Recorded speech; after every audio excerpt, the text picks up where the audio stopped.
I just got off the phone with two parents whose son is a really high achiever. He has a 4.0 GPA, he plays baseball, and he's getting his pilot's license. But the problem is that he just got rejected from all of his dream schools, early action, and early decision.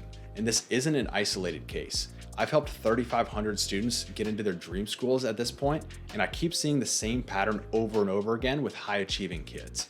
And personally, I was also rejected from all four of the schools that I applied to early action, even though I had perfect grades and a 36 on the ACT. And it wasn't until I realized this big mistake that I was making that I ended up getting into two different top 5 schools, MIT and the University of Chicago. So today I'm breaking down the #1 reason why smart kids get passed over in the college application process and what you need to do differently to avoid that from happening to you. So let me tell you what the situation was with this kid. And I'm not gonna say his name for kind of obvious privacy reasons, but the big problem with this kid was prioritization. He basically had everything going for him on paper. It looked like he was doing everything right. He was doing his baseball practice and games, he was focusing there. He was working towards his pilot's license, doing flying lessons and building up the hours there. He was maintaining a 4.0 GPA and taking a ton of AP classes. He had an active social life, he was a popular kid, and he also had a part-time job and was doing some volunteer work outside of that as well. So that's like 5 or 6 major commitments that all were happening simultaneously. So he wasn't doing a great job at any one of them. He wasn't excellent at any one of those things.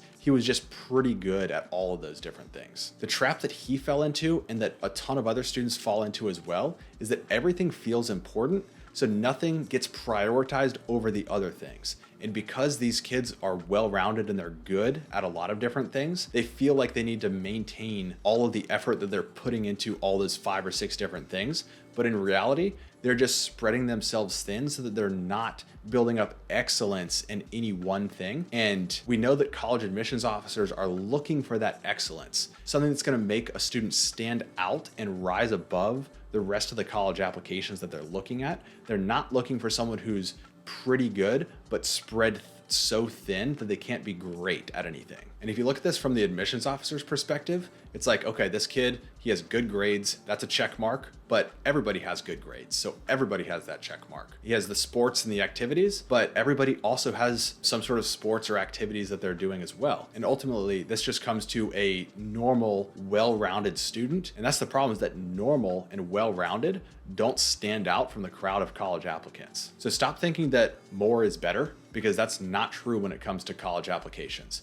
Doing more and being busy does not equate to actually being impressive when a college admissions officer is looking over your application. So now the question comes to, what should students actually prioritize and how should they go about their different activities? And you should start by looking at the one factor that college admissions officers care about and that you can control the most easily. Because most factors that college admissions officers look at and care about take a lot of time to actually build. If you think about your high school transcript, that's 4 years of work just to build up that one thing. If you look at your extracurriculars, if you want to build any real depth and expertise in those extracurriculars, it probably takes months or probably more like years to build those up. And if you look at your essays, these are also important, but they're pretty much built off of your personality and your activities, which, like we just said, can take years to build. But there is one thing that you can dramatically change in just a couple weeks of work, and that is your ACT score. So the thing about the ACT is that it's objective and it's measurable. So that's why college admissions officers like it. It's not subjective like your essays, your activities. It can be improved pretty significantly with just a short sprint or maybe 2 short sprints of 4 to 6 weeks. And it directly impacts both the admissions that you receive and the scholarship money that you're going to receive from those schools that you get into. So all of those factors put together make the ACT score the biggest lever that you can pull in order to improve your odds at getting into the best colleges and earning the most scholarships. But a lot of students don't pull on this lever for a couple reasons. First off, it takes the right plan and it takes a lot of hard work. And a lot of students are just falling into the trap of thinking that they're just not good at standardized testing, and they kind of fall back on that as an excuse, and they're like, I can't improve my score, so therefore I'm just not really gonna try and I'm not gonna put in that much effort to it. But at the end of the day, that's just an excuse, and I've heard it from a lot of students who ended up improving their ACT scores after, dedicating their mind to it and coming up with the right plan for their specific situation. So the family that I was talking to, they recognized the importance of all of this stuff, but there was one big problem, and that was that their student never went all in. And this is something that I see all the time. most students never go all in on any one thing. And they were just like this family where this student was spreading himself thin across everything. Basically, he was so busy juggling all like 5 or 6 of his commitments that he didn't have time to excel in any one of them, including the ACT. He was even trying to study for both the SAT and the ACT at the same exact time, which just spread him even more thin than he was already spread with all of his other activities. So just picture this student in 2 different kind of parallel universes, and think about who's going to do better on the ACT. Think about the student who is studying for the ACT while also studying for the SAT, trying to maintain an intense and very rigorous travel baseball schedule with practice and games every day, working on his pilot's license, keeping up with his AP classes, managing a social life and working a job and doing volunteer work at the same time. Or the student who, on the other hand, is kind of putting some of those other things on the back burner and just studying for the ACT. Who do you think is going to do better? Obviously, this student over here who's spending all of his time and effort and intensity studying for the ACT. And this isn't just theory either. It actually works in practice. There was a student last year who came through our program. His name is Charlie. He came into our program in the fall of his junior year, and he was a big lacrosse player. So we had to kind of balance his commitments to lacrosse with his commitments to studying for the ACT in a short sprint period of time. And what he decided to do was kind of put some of his lacrosse training on, the back burner. He didn't entirely ignore it, but he decided to focus for a good 4 to 6 weeks on the ACT, while maybe spending a little bit less time on his lacrosse and traveling and stuff like that.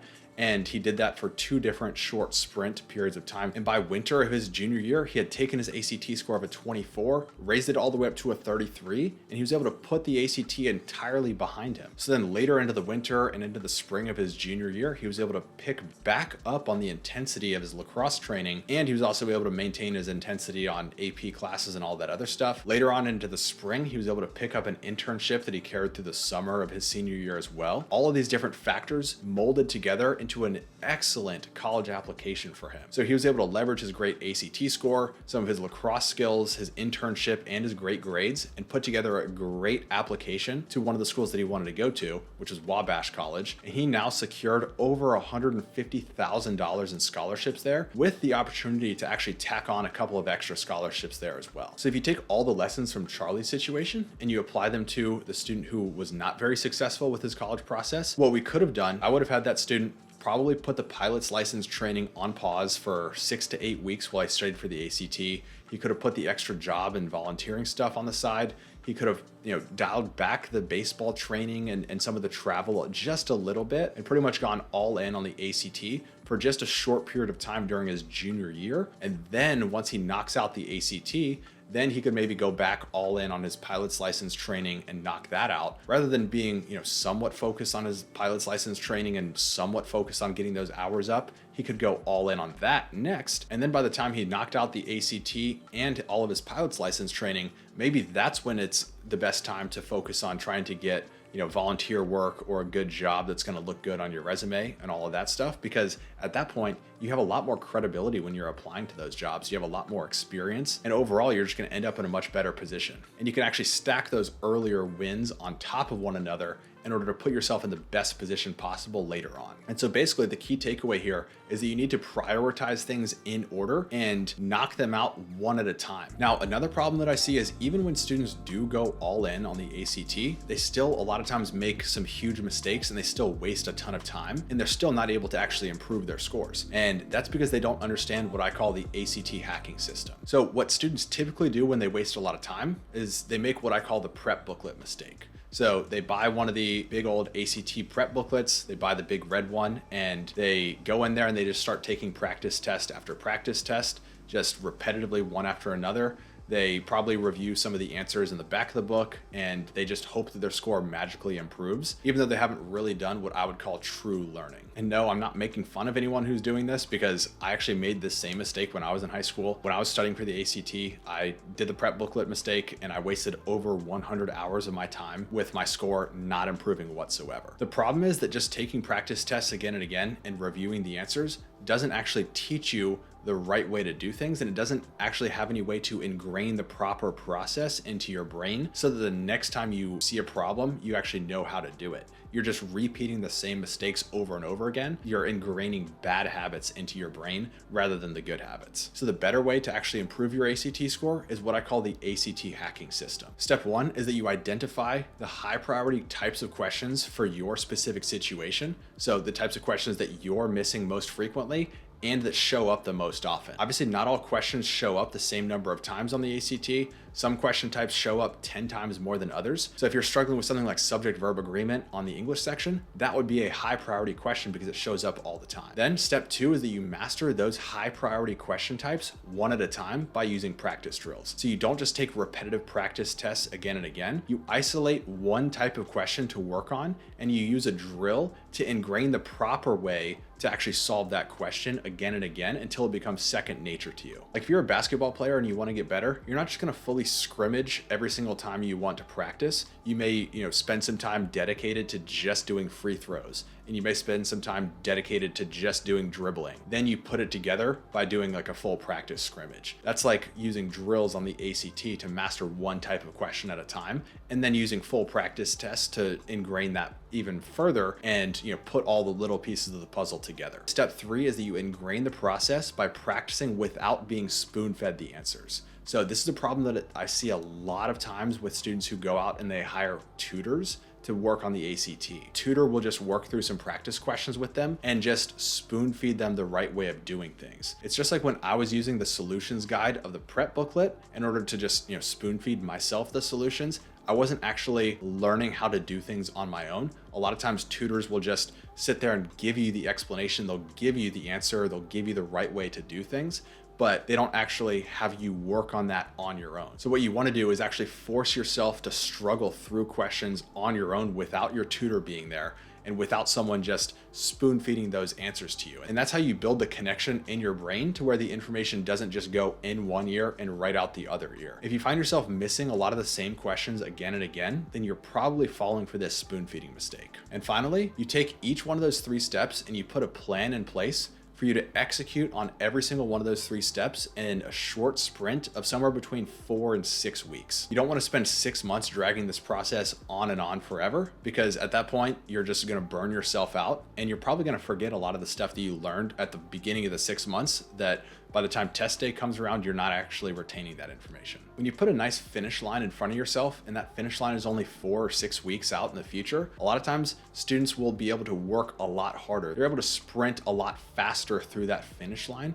because they know that the end is near. And so Charlie was an example of a student who was able to really use 2 of those 4 to 6 week sprint periods to master the ACT. And that's how he got a great outcome going from 24 up to 33. But even if you only have 1 of those 4 to 6 week sprint periods, it can still work out well. And so Charlie was an example of a student who did everything completely perfectly. He started early on in his junior year, but even if you start a little bit later, it can still work out if you do everything properly. A student that we had a couple years ago named Carter came to us with a 23 and he was heading right into his senior year. He came to us in August before his senior year applications were due. And he realized that 23 on the ACT was going to hold him back pretty significantly. A 23, for reference, puts you at the 68th percentile of all test takers, and even lower than that when you're looking specifically at college applicants. And his dream schools and a lot of the best schools out there want at least like a 28 or ideally a 30 or above. And so he really needed 5, 6, 7 extra points to be competitive. And he knew that he was in a pretty dire situation with a 23 heading into his senior year. But he decided to prioritize the ACT for just a short 6-week sprint. And he actually put his college applications and some of his essay writing on hold while he did that. And because we were able to point out just a couple weak points that were really holding his score back, a couple of those really high priority areas, like subject-verb agreement questions, we were able to use targeted drills in order to help him improve those weaknesses. And just 6 weeks later, he took that ACT score of a 23, turned it into a 30. And so by mid-September of his senior year, he had a 30 that he was able to submit to colleges. And he still had a full month to then write all of his essays and submit all of his college applications. Now that obviously made a huge impact on his overall college profile. And he's now at Texas A&M with a very solid scholarship there. And all of that came because he decided to prioritize the ACT for a short period of time. And even though he didn't do everything perfectly like Charlie did by starting his junior year, he didn't let any of that stuff hold him back. He didn't let the beliefs hold him back like, oh, I'm just bad at standardized testing, I can't make this work. He actually went out, he prioritized the ACT, and he got a great outcome because of it. And so just for a quick recap of everything,